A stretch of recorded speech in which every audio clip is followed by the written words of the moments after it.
This episode of Around the Oval is brought to you by Todd Pennington with Revolution Mortgage.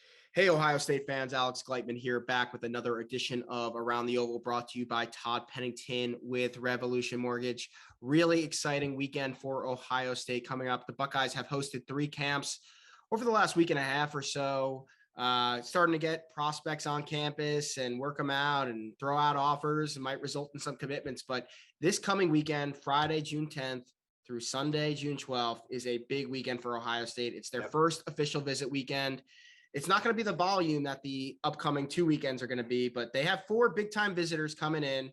So we're going to talk about that. We're also going to talk about Carnell Tate, the man that, swoons Ohio State fans and then makes them go the other way just as quickly. We'll talk about that. And the perfect guy to do all that with me is Bill the Bank Greene. Bill, appreciate you being here. How you feeling after covering your first Ohio State camp this week?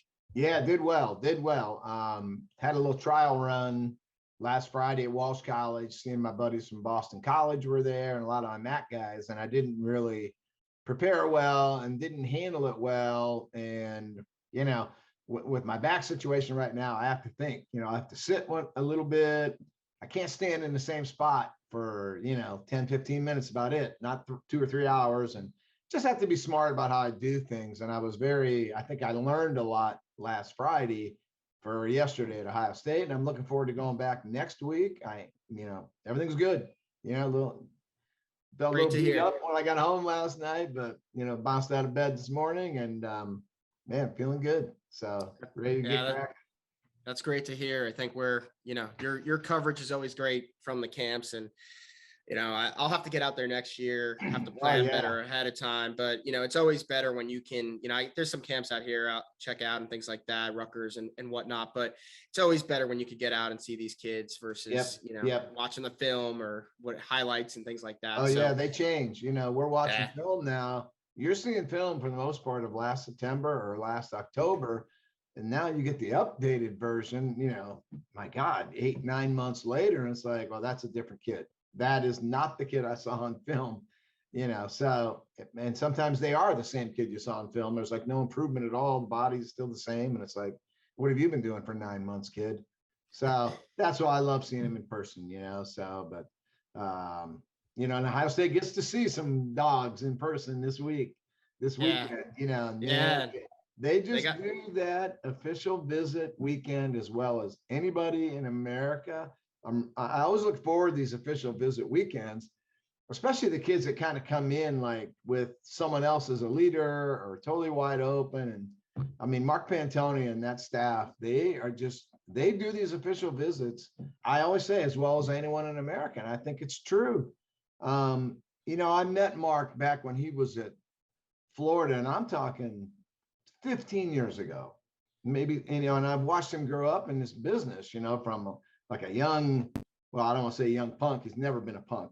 He's always been gracious and, just a good dude. So, but as a young guy cutting his teeth in this business under Urban Meyer, who was not easy to work for, but Mark learned his stuff, and he's really honed his game at Ohio State. Now he's like a grizzled veteran and he's finally getting paid. I've been writing for years about how underpaid the dude is. Now he's finally getting paid. And no commission check has come my way, which disappoints me greatly. But, in all seriousness, Mark Pantoni is such a key cog in this wheel of this Ohio State official visit weekend. So, here we go. Get it started. Yeah. And there'll probably be a couple surprises because there always is, but we've got 4 names as of the recording of this podcast. Tight end Riley Williams, out of Portland, Oregon, he came last summer, got his offer, and we haven't really heard much since. So we'll get to him in a minute. Right. You got Mateo Ugalele from St. John Bosco, brother of DJ, who's the Clemson quarterback. We've talked plenty about him. Yes. And then a couple guys, Darian Gale out of Texas, linebacker, haven't spoken a bunch about, but then there's also Daniel Harris out of Florida, not an SFE guy, but I'm sure you guys know plenty about him. Sure they do. His older brother, Donnell's at Texas A&M. Ohio State actually recruited him a little bit the first go around. But those guys will be there. So let's start with Riley Williams. Again, tight end out of Oregon. He took his first official visit to Alabama last weekend. He's going to Ohio State this weekend. He's then got Miami and Oregon as his visits the following 2 weekends after that. And I know he does want to make a visit this summer. Have you heard anything about Ohio State and Riley Williams until this visit was announced? I have not. And he's a stud. I mean, this is a monster. You know, I know they have Ty Lockwood committed. I saw Ty yesterday in camp. Really like him. And I was not a big Ty Lockwood dude going off his junior film. But seeing the updated version yesterday, I was pretty impressed with that kid. I mean, Ty Lockwood is more of a he's more of a receiver than he is a blocker right now. You know, he looks lean, almost like a big physical wide receiver, you know. So, but he's a receiver, not a blocker, you know. But Ohio State will change that, you know, within a year. They'll snap that around real quick. But Riley Williams is a monster. So you wonder, does Ohio State, do they really want to take 2 tight ends in this class? You know, I think they would, and there's no way they turn down Riley Williams. You know what I mean? He's tight end 1. He's 1, and Ty Lockwood goes to tight end 2.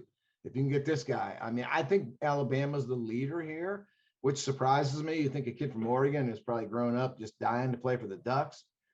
I don't know how tight end friendly that offense is, you know, and it's everything's new there now. Everything's going to be changed. So if you eliminate Oregon, which I think you can, maybe you can, then, man, it just makes this kid wide open. I mean, I don't know what kind of offense they're going to run at Oregon right now, you know? Yeah, it will be interesting too, though. The guys who coached at Oregon the last few years are now at Miami.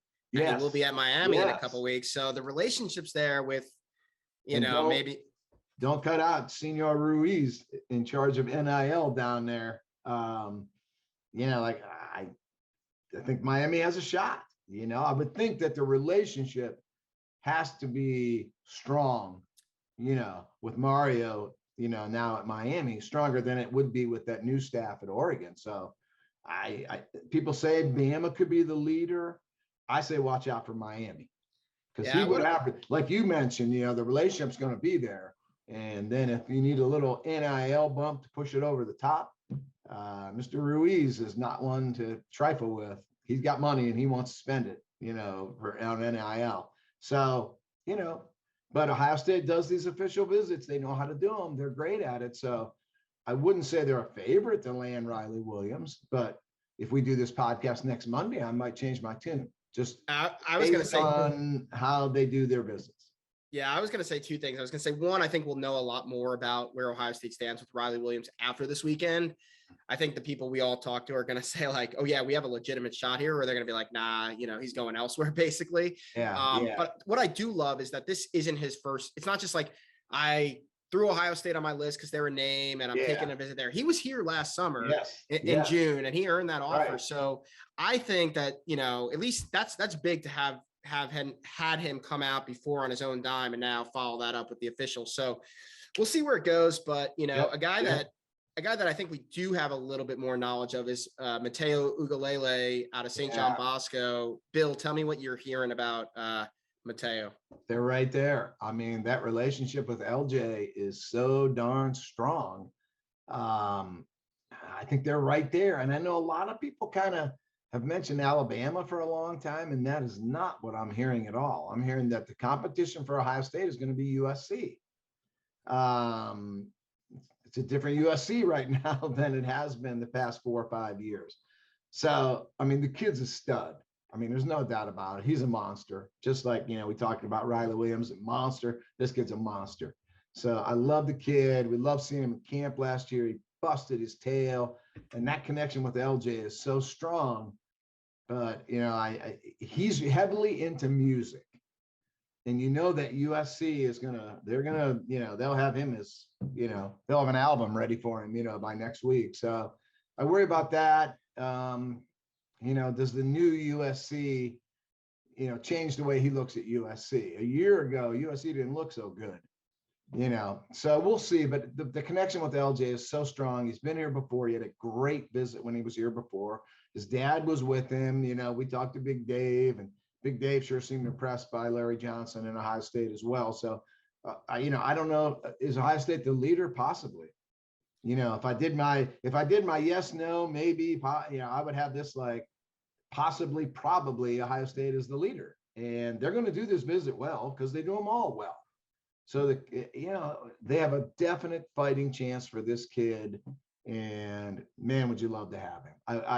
I think Ohio State's way ahead of Bama in this one, and I don't think the kid's going to Oregon. I know he's got that visit, but I think this is USC and Ohio State, and you got to wonder about his interest in the music field. When he takes his official to USC, who just happens to pop in on campus. Yeah. I know there's every music industry lead in the world. Oh, yeah. Yeah. So, sure. but I think Ohio State is probably the leader, and I think they're going to really blow it away this weekend. And the thing is, this kid's in no hurry to decide. He's going to play this thing out till probably the second signing day, definitely the first signing day. I don't think you're going to get an early commitment on him. So this is going to be a fun one to watch, and they're definitely in it. That's what I was. Yeah, I was going to say, using your past analogies, this is the layup line right now. I think this one's just getting started.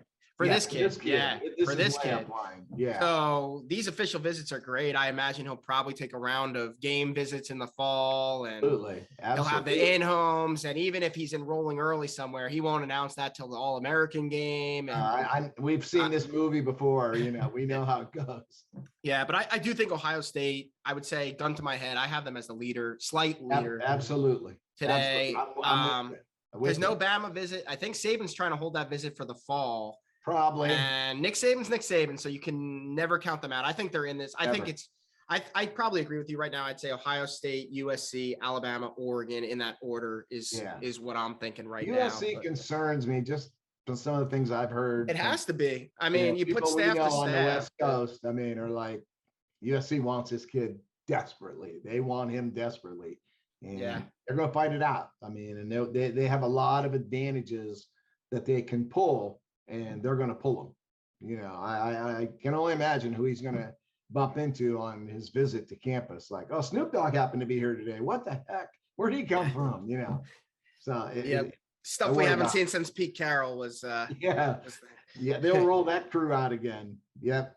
For sure. And then the new crew will show up too. So I worry about that. But Larry Johnson's not to be trifled with here. Yeah, definitely. No, it makes sense and good assessment. Next kid we're going to talk about, Darian Gale out of Marlin, Texas, 6'2", 220-pound, 4-star, top 150 prospect linebacker, a guy we haven't heard too much about, but he took his official visit to Oklahoma last week. He'll be at Ohio State this weekend, and in a couple weeks he'll be at Texas. I know he's got Alabama, he's got Texas A&M in there.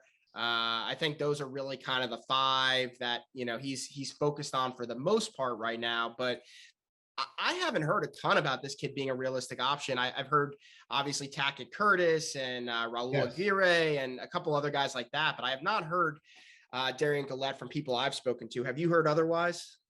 I have not. I mean, I think just getting this visit is amazing to get the official from this kid. And, this kid would fall under the category that, like I've talked about before, the kids that don't know much about Ohio State and they think they're heading to Kansas, and he shows up and it's like, wow, look at this city, this city's amazing. And then the next night it's like, wow, look at this campus. This campus is this is not what I thought it was going to be. So they come in, people that haven't ever seen Ohio State come in with those 5 expectations and they leave with the 10. And it's like, oh my gosh, this is not, Manhattan, Kansas. This is a, totally different place. And that could happen with this kid. I look at the film and I just don't know that that he's a linebacker. He looks like a kid's going to get big and maybe just be that stand-up edge guy, maybe / DN linebacker, and I like him. I like his film. I don't think he's CJ Hicks or Sonny Styles, but I take him for sure, so we'll see what happens here. But this is an out of left field visit to me, and just getting the visit, I think, is tremendous. Yeah, and as always, we got to see if he shows up on the plane and gets off the plane in Columbus, Ohio, because you never know. But that's what I wrote in A-Deck this week, that it was just a huge win getting this visit. And then you take your shot. As you said, they do these visits as good as anyone in America. So you take your shot, and they're not, just like me, like they don't waste their time on guys that they don't think that they have a shot with. So they have to think the door's at least cracked open a little bit here. So we'll see. I mean, I think just like with Riley Williams, we'll know more on Monday or Tuesday than we will on, Wednesday, Thursday.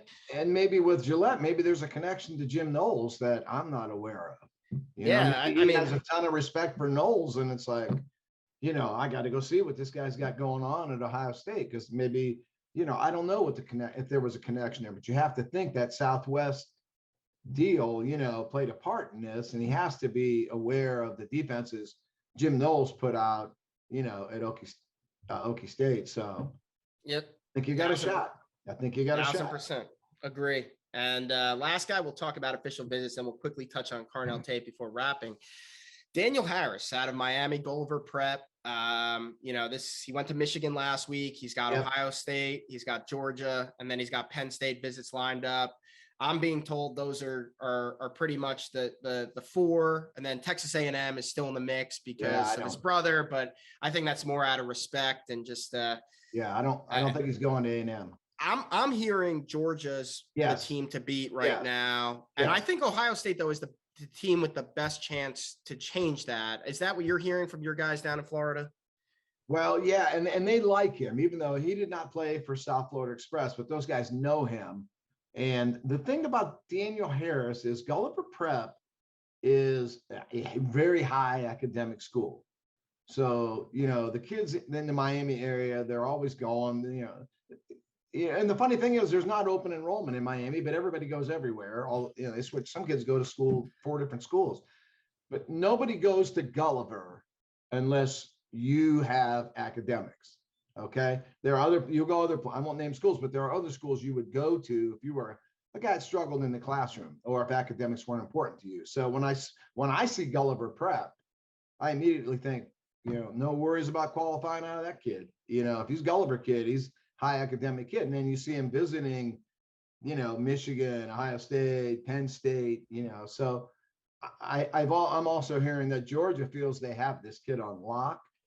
But when I see those visits that he's taken, that kind of clicks with the Gulliver Prep academic issue, which makes me think the 3 schools in the North have a shot. And of the 3, I would put Ohio State, as one, the leader. I would think if I'm going to say which one of those Northern schools will Daniel Harris go to, I would think it'll be Ohio State. Once he completes this visit, I think he's going to be, he'll be wowed on this visit. And I'm not willing to concede him to Georgia right now. And I don't think Ohio State is either. They're going to do the Real Life Wednesday thing. He's going to meet with the academic people here, as well as what they do on the football field. So I give Ohio State more than a fighting chance here. And I don't buy that he's locked to Georgia at all. The kid wouldn't be taking these visits, and Ohio State wouldn't be bringing him in. So I think the door's open here for Daniel Harris. Yeah, and I think come Monday, Tuesday, Wednesday, you might start to see multiple people start to say Ohio State surge for Daniel Harris. Yeah, I'll be digging in on that. And he does go to Georgia the following week, so that will help the Dogs. Yeah. And the thing that people don't know actually, so Georgia's obviously Georgia. I mean, they do a great job with defensive backs. They're one of the top 3 programs in America right now, national champions. Proximity to home is all there. But Fran Brown, who's their new DBs coach there, actually was the first one to offer Daniel Harris when he was at Rutgers. So I think that's probably a bigger driving factor than anything, that relationship that Fran Brown and Daniel Harris have from over a year ago. Yep. And I think that's what, Tim Walton and Perry Eliano and Jim Knowles are going to have to overcome, I think, more than anything, right? Is Fran Brown relationship, Kirby Smart, ability to develop DBs, all that stuff. So that will be interesting to watch. But let's wrap the show up with another kid who's playing in Florida, but is originally from Chicago, Carnell Tate. I think everyone, including you and I, thought this one would be wrapped a while ago, but he's had his fun with the process. And now, I mean, look, we could talk about it. It's legal. It's basically best football opportunity and relationships with Ohio State versus ultimately NIL opportunity with Tennessee. And the latest, let's call it drama in this recruitment, is Carnell tweeted yesterday, or this was on Tuesday, I guess. He tweeted, "You could go to the league and be a first round pick anywhere," which obviously would kind of almost, and he's playing games, but it would almost say, I'm not necessarily going to Ohio State. I may be going to Tennessee. Or the pitch from Ohio State saying, we're going to develop you. Brian Hartline, not directly in response because that would be illegal, but almost subtweeting Carnell Tate, tweeted, "Life is a game of making decisions for quote unquote odds of success. You do everything you can to increase your odds of success for your goal, not limit them or decrease them." So we won't get too much into the depth of those tweets. No. But a lot of people saw the Carnell Tate tweet and the Brian Hartline tweet and said, well, Ohio State must be saying, like he must have said like Tennessee's the leader. But I know you've been saying for a while, you've continued to have Carnell Tate in, and I think I have too. Haven't had intel the other way saying it's Tennessee, but I think we both recognize this one could really go either way. That was an eye opener. That Twitter exchange was an eye opener. Yeah. What's the latest that you're hearing right now? Well, it was not that long ago that the kid got really ticked off at me because somebody had put on Twitter, Bill Greene is saying that NIL is going to be a huge factor for Carnell Tate. And you know what? Put it on again. Go put it on Twitter again that Bill Greene is saying NIL is going to be a factor here. I think it is. I think the kid is pretty much telling us that it's a factor here. Now, is he playing the game? I don't think Hartline liked the game because you would never see. I don't think it's really in the coach's best interest to kind of challenge a kid directly on Twitter. I could see calling the kid and discussing that tweet, but to kind of fire back the way Brian Hartline did would not be something I would advise a coach to do unless you're Brian Hartline. You know what I mean? Most coaches, you need one of your top targets. If you're a linebacker coach, if you're an O-line coach, if you're a coach in any other position at any other school, I don't think taking on one of your top recruits is wise. But if you're Brian Hartline at Ohio State, it's like, dude, I'll go get someone else. If you want to be here, we'd love to have you.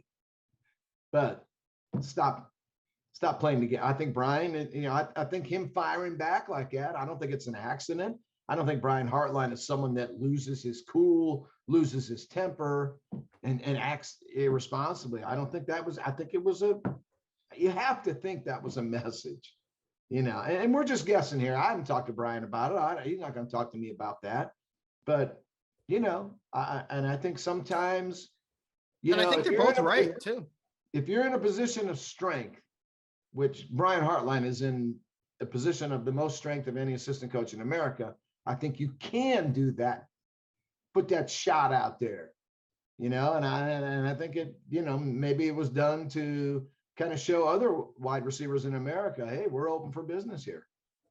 We're open for business here. If you want to be here, and if you want to take the NIL money, it's hard to blame the kid. I'm not going to crack on the kid for that.